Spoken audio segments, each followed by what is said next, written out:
Man, what a game in the Motor City. 24-23. The Lions take care of the Los Angeles Rams. The Rams, one of the hottest teams in football, coming in 7-1 to finish off the season after a slow start. Detroit, nothing slow about it. Opening night, it was Kansas City.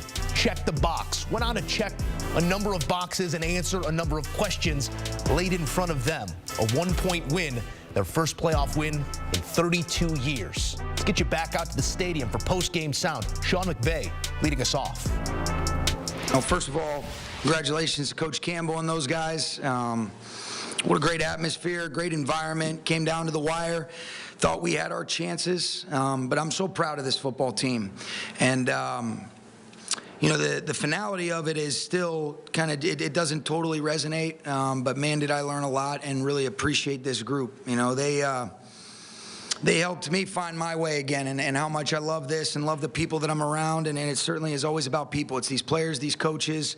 You don't take away the credit that the Lions deserve. Thought there was some opportunities for us to be able to, you know, come away with that game.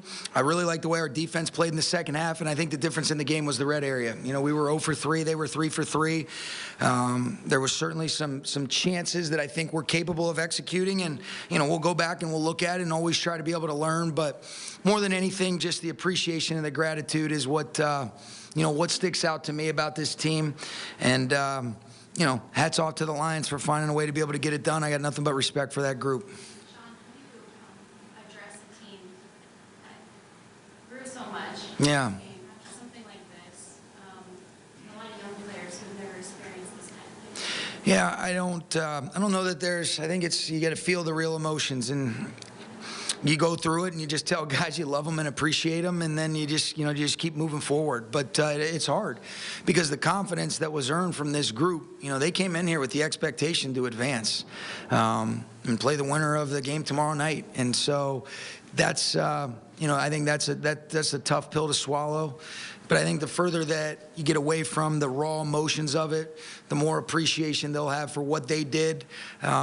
And I think there's a lot of things that we can build on, but you got to do it. You know, it's, you know, as we know, and this group is an example of it, the preseason stuff doesn't mean shit. You know, you got to be able to go earn it. And every single year is a new year, but I do think we've got a lot of really key and critical guys that we're excited about building and continuing to develop and work with. And then there's a lot of guys that, you know, might not be here that, man, I loved working with them, and certainly learned a lot from this group. And so, you know, just the appreciation is the main thing that I hope they feel. Sean, on that last drive, did Cam Akers' hand injury affect your play calling, A, and when it got to fourth down and 14, did you have any sense of try this? Yeah. You know, the way that our defense was playing, you know, obviously not having Kyron is a challenge. I thought Ronnie did a good job and was able to step up. You know, that's a really good run defense. And we had some favorable looks that we were able to get into some stuff to be able to beat their coverages. And we did consistently throughout the day. And then they did a good job of tightening up in the red area. And you guys know, I'll be the first to say, you know, there's certainly some things that I think that I'm always going to look at myself first. But, you know, there were some execution things, and on the 3rd down and 14, I'll go back and look at it.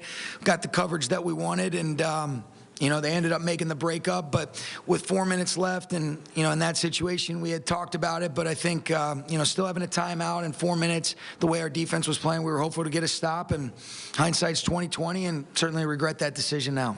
You spoke about how you like the defense a little bit in that second half. Yeah. What did you really see in that first half when the Lions really came out and they were able to have 3 consecutive scoring drives? Yeah, I think it was execution. I mean, we weren't really forcing them to get into 3rd down. I mean, you credit them. They're one of the best offenses. And so I think consistently throughout the year, like Raheem and our coaching staff has done, they make the adjustments. The players just stay steady. They stay resilient. And they gave us a chance. You know, I didn't expect us to stall like what we did. There was a couple things that, you know, I'm gonna go back and look at it. I don't want to say anything right now that gets me in trouble. So, you know, I don't want to take away the credit for what the Lions found a way, and, you know, hats off to them. You know, I don't know that. All right, respect for the competitors there from Sean McVay, who speaks on the finality of what this game means. Matthew Stafford, as a Ram, 4-1 in the playoffs, their last and lone other trip ending with his reflection in the Lombardi. And if you go on and think about it, the last loss comes here at the hands of the former Rams quarterback. Maybe the last laugh belongs to Detroit.